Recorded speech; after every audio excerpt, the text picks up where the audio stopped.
CPM-ന്റെ 14 ജില്ലാ കമ്മിറ്റികളും ഒട്ടനവധി ഏരിയ കമ്മിറ്റികളും CPM-നെതിരായിട്ടും CPM-ന്റെ നേതൃത്വത്തിനെതിരായിട്ടും പിണറായി വിജയനെതിരായിട്ടും സംസ്ഥാന സെക്രട്ടറിക്കെതിരായിട്ടും പ്രമേയങ്ങൾ പാസാക്കി കഴിഞ്ഞു, ചർച്ചകൾ നടത്തി കഴിഞ്ഞു. ഈ ഒരു സന്ദിഗ്ധാവസ്ഥയിലാണ്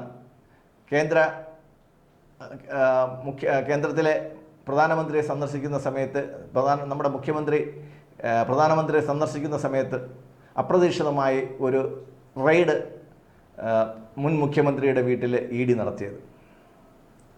എന്തായാലും സംസ്ഥാന സർക്കാരിന് 8 മണിക്കൂറുള്ള സമയം കിട്ടി.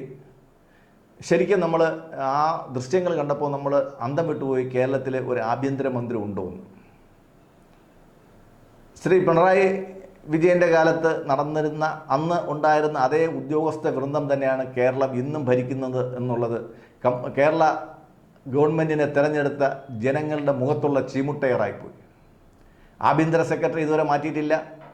കേരളം കണ്ട ഏറ്റവും വലിയ അഴിമതിക്കാരനായി ചിത്രീകരിക്കാൻ പോകുന്ന ചീഫ് സെക്രട്ടറി ഇതുവരെ മാറ്റിയിട്ടില്ല. പ്രധാനപ്പെട്ട ഉദ്യോഗസ്ഥന്മാരെ മാറ്റിയിട്ടില്ല. അതിനിടയിലാണ് ചീഫ് സെക്രട്ടറി ക്യാബിനറ്റോ മുഖ്യമന്ത്രിയോ അറിയാതെ കുറേ കളക്ടർമാരെയും കുറേ IAS ഉദ്യോഗസ്ഥന്മാരെയും മാറ്റുന്നത്. ഇത് വെള്ളരിക്ക പട്ടണമാണോ?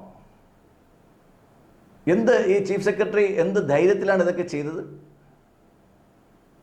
നമ്മൾ ഇങ്ങനെ പോവുകയാണെങ്കിൽ നോർത്ത് ഇന്ത്യയിൽ ചെയ്യുന്ന മാതിരി ഒരു കുപ്പി കരിവള വാങ്ങി നമുക്ക് മുഖ്യമന്ത്രിക്കും ആഭ്യന്തരമന്ത്രിക്കും കൊടുക്കേണ്ട ഒരവസ്ഥയിലാണ് വന്നിരിക്കുന്നത്. ഒരു സർക്കാരിൻ്റെ ഭരണയന്ത്രം തിരിക്കേണ്ടത് ചീഫ് സെക്രട്ടറിയാണ്. ആ ചീഫ് സെക്രട്ടറിയെ നിയമിക്കേണ്ടതും ജനങ്ങളാൽ തിരഞ്ഞെടുക്കപ്പെട്ട സർക്കാരാണ്. പക്ഷേ തിരഞ്ഞെടുപ്പ് കഴിഞ്ഞു, 1 മാസം കഴിഞ്ഞു, റിസൾട്ട് വന്നിട്ട് ഒരു 2 ആഴ്ച കഴിഞ്ഞു, ക്യാബിനറ്റ് വന്നിട്ട് 1 ആഴ്ച കഴിഞ്ഞു, ഇതുവരെ നിയമനങ്ങളൊന്നും നടന്നിട്ടില്ല എന്ന് പറയുമ്പോഴത്തേക്ക് ഗവൺമെൻറ് ഏത് അവസ്ഥയിലാണ് പോകുന്നതെന്ന് നമുക്ക് മനസ്സിലാക്കാം. കഴിഞ്ഞ UDF ഗവൺമെൻറ്റുകളുടെ എല്ലാം പതനം എന്ന് പറയുന്നതിൻ്റെ പ്രധാനപ്പെട്ട കാരണം അവർ നിയന്ത്രിക്കേണ്ട ബോർഡുകൾ, സ്ഥാപനങ്ങൾ, അവയുടെ മേധാവികൾ അവരെ ഒന്നും അവർ തീരുമാനിച്ചിട്ടില്ല. തീരുമാനിക്കാൻ ഇനി അടുത്ത 2.5 വർഷം എടുക്കും.